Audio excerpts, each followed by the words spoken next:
She-Hulk. What are we to expect? Next up on Just the Talk. So, let's talk about it.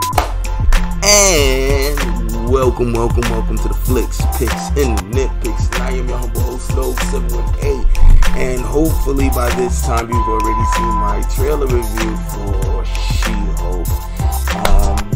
If you've seen it, you know that I actually enjoyed it. I think that there's a lot that can be done with just the concept and the idea by the title, She-Hulk Attorney at Law. You'll know that I feel like if this is going to be, this can be something that could be more of a, what they call it, anthology series, where you could go from episode to episode to have a beginning, middle, and end, just concerning one big case, very much along the lane of Matlock and Perry Mason, things of that nature. I think that's the direction that I know I would go with, just to diversify the way the shows are. I think it's a healthy archetype to inject something new by overtly naming what we're going to wrap our story around. Basically, in a nutshell, you could take a series that you already have that's already been made in a concept, just to give you an idea, like I said, such as a Matlock, where you have a beginning, middle, and end. You have the crime showed in the very beginning. You see the the defendant or the plaintiff or whatever seek out the lawyer, and then you go throughout the whole process of figuring out who did it. And I think in the realm of the way we've been doing films now, where we can actually do some very interesting twists and turns that we haven't exactly explored that kind of way back in those days, if you can actually do that in a anthology series, the likes of which dealing with it more along the lines of every episode having its own story and reasoning, at like a Matlock, that would be so dope. You could have your A Few Good Men every episode, and if you could find dynamics in which to expose certain super villains that could be nods to old characters, because remember, we have a wealth of those. Like, you could actually have her prosecuting against the Shocker, if you will, and bring Bokeem Woodbine back.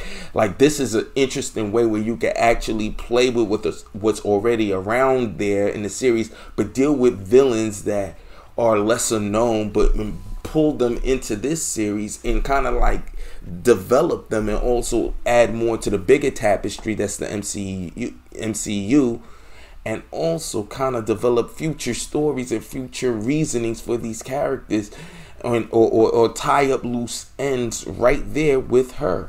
And I think you can do an enormous service to it. You could actually, if you want to play into certain politics, if you will, you could show a woman that's totally all about body positivity, since that just seems to be a thing to talk about, or living out in the open, if you will, and discuss the struggles in which that she has to go about to put on this happy face. You could make it very internally deep, while also being quirky and funny the way it seems like they're trying to go. Now, me personally, I don't mind that if that's part of the stylized fashion, but I would weigh heavy into the drama of the courtroom. Put that character into the drama of the courtroom and really develop that quirky, kind of funny attitude in the realm of an intense courtroom drama. And I think that can make for a lot of My Cousin Vinny kind of a world building, if you will. That type of stylized dramatization, while still being like funny, but really having a lot more heart to it, without having to beat people over their head with all these other like political agendas. Like, you could really focus on her just living out in the open. And in the world that we live today, that could be just something to be said just all on its own, especially if you could really write it well enough to fit into the realm of we're now being exposed to superheroes. There's more superheroes coming out. How do we have that adjustment? And especially, you got to preface that understanding, if you're going to put mutants in the middle of this shit, this is a way to really show where humanity starts to have a weird turn towards supers or people with ability, and or explain where the difference is between someone not being born that way and those being evolved from that, and why She-Hulk isn't considered the same as the regular mutant. And I think that's the type of dynamic that you could also utilize the series to differentiate. That being said, to really just focus on the character and the story building, I would really look heavily towards the original Hulk series, going from town to town to town. Whereas instead of her going from town to town to town, basically the town comes to her and she gets engulfed into other people's lives. And imagine a larger than life character really dealing with ground level stuff, and she's never really having to exercise her superhuman capabilities because there's no reasoning for it, her to over press herself that way. Now let's be for real, the only way you can really make that marketably sold is if you initially let it be known that she is not as strong as the Hulk anyway from the rip. And not because of any fake ass reasoning someone might want to come up with. It's more because to make it understandable, because the Hulk is way too powerful for some series like this. So you would have to explain why she's not as strong. Now, one good way is to balance it, like, because she's in control, she's nothing like the Hulk. Like Professor Hulk is nothing like Hulk. But even Professor Hulk is that kind of strong. How do you balance that? Because if she's going to be challenged by fighting other street level people, she can't be Hulk, because you'll punch a hole through their chest. You'd have to give her the proper balance. And if you're not going to give her a series, and you're going to give her a film where you could pour the budget into her adequately to get her power just even up to cinematic MCU Professor Hulk status, then you're going to have to explain why she doesn't knock people whole shit through. Maybe it's a cognitive thing. She has that power, but she's so against it, she pulls her punches. You could do that like they say with Spider-Man in the comics.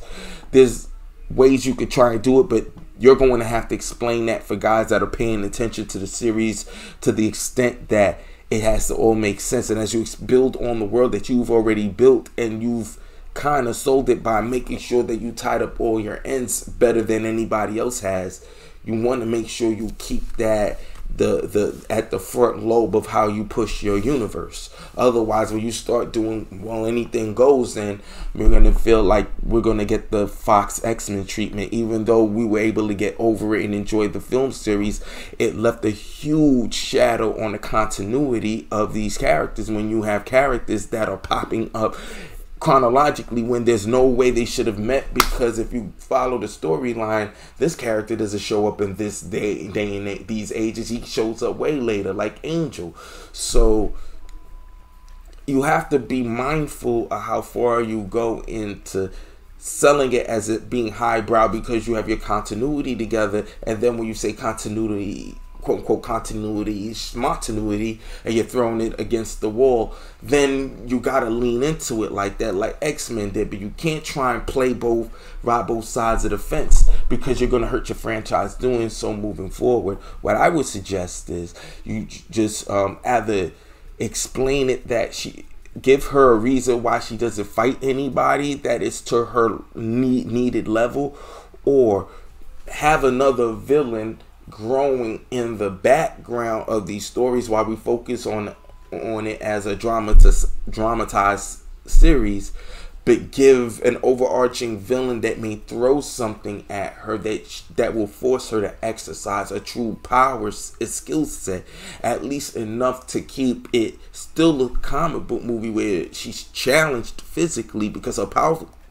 is very physical, but maintaining the idea that really we do that to challenge her physically because she's still super, but the big bulk of what's being challenged is her core belief system, probably in every episode or character that she is challenged by, that she has to represent. And I think that will also be very interesting if you have like certain concepts or ideas that she came in the attitude with. She is changed for the better as a character by the end of the series moving forward, or even challenged in a way that really makes this quirky character bring her even closer and closer down to the ground of the issues that they're addressing in said episode.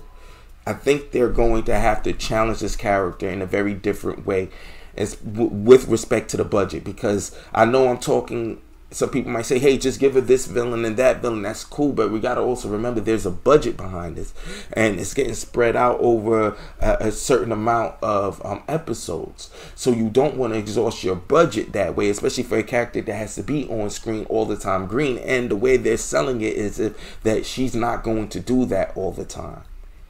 And I'm assuming that's the direction they're going to go, so that they can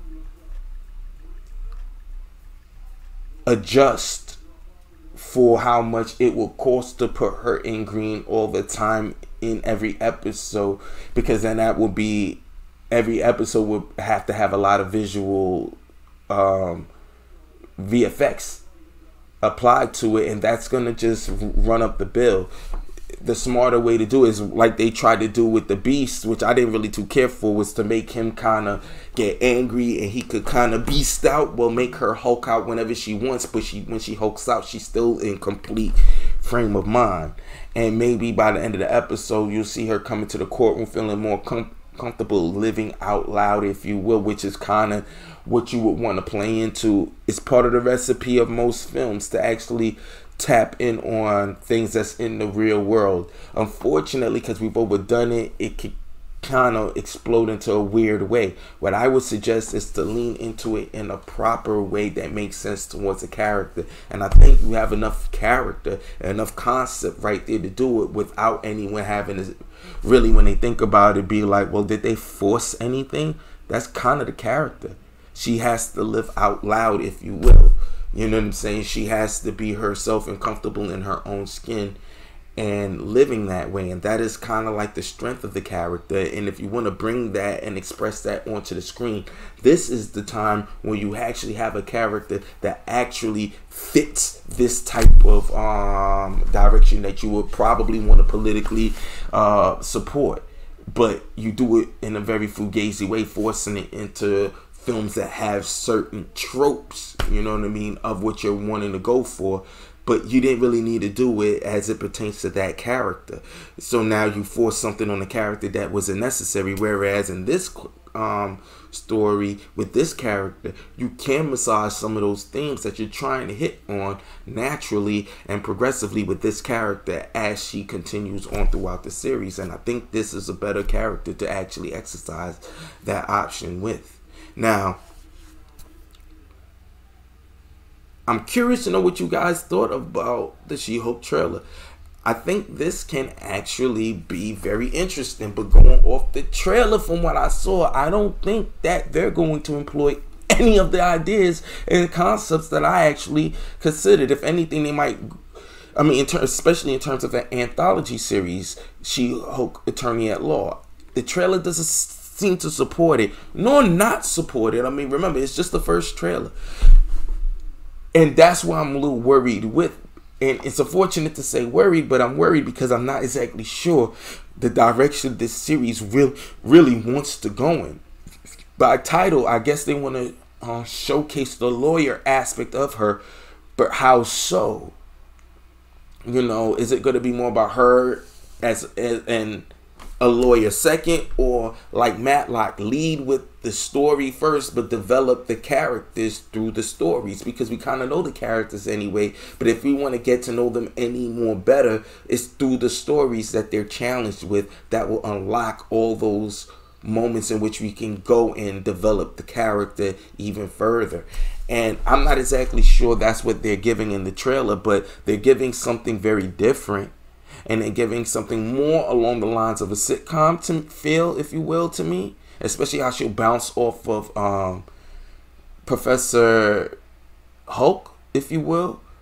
But I'm okay with that. I just want them to explore what they have at their feet of doing with a character that is a lawyer and like this. And it could be very interesting, especially an overarching idea. Should she be even doing law like this? Does she have an advantage because she is a super hoe? These should be kind of ideas that should be challenged throughout the series if we're going to build this character up into something. The first 2 episodes could deal with her having to experience this while also trying to take on a case at the same time, and that can make for interesting commentary.